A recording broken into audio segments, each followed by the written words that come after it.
Hello and welcome to AMS2 Hot Lap Shootouts, and welcome to 1991. And today we will be driving the Group C cars around the marvellous Monza.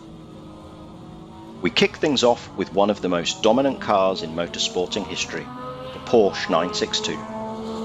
The 962 dominated championships throughout the world for nearly a decade, winning 3 Le Mans, 2 of which back-to-back in 86 and 87, as well as going on to provide the engine for the 911 GT1 that won in 1998. It's phenomenal to think that a car built during the mid-80s on what was a relatively simplistic format even at the time went on to have such success.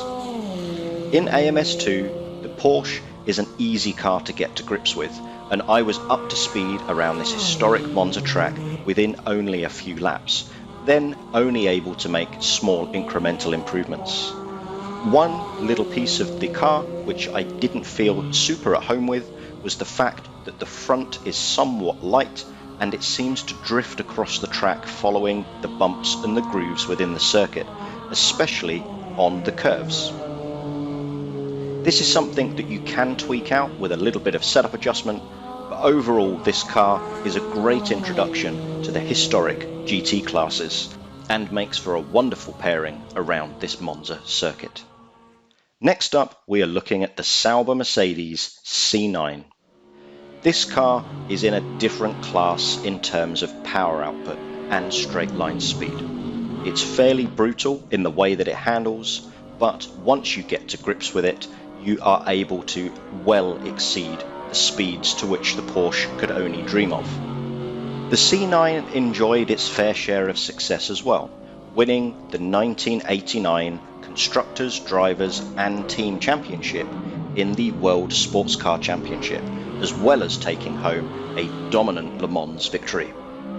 And it was at that 1989 Le Mans 24-hour event where during qualifying the C9 clocked the second fastest top speed ever recorded around Le Mans with a staggering 248 mile an hour.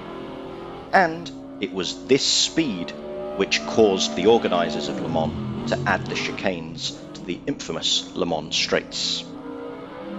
Jumping straight from the Porsche into the Sauber Mercedes, you can physically feel the difference in power between these two cars. The Sauber Mercedes acceleration is just breakneck speed, and it hits top speeds in excess of 350 kilometers an hour if you have the car set up correctly. The Porsche is by no means a slow car, but up against this Mercedes in AMS2, it has relatively little hope of bringing home the bacon.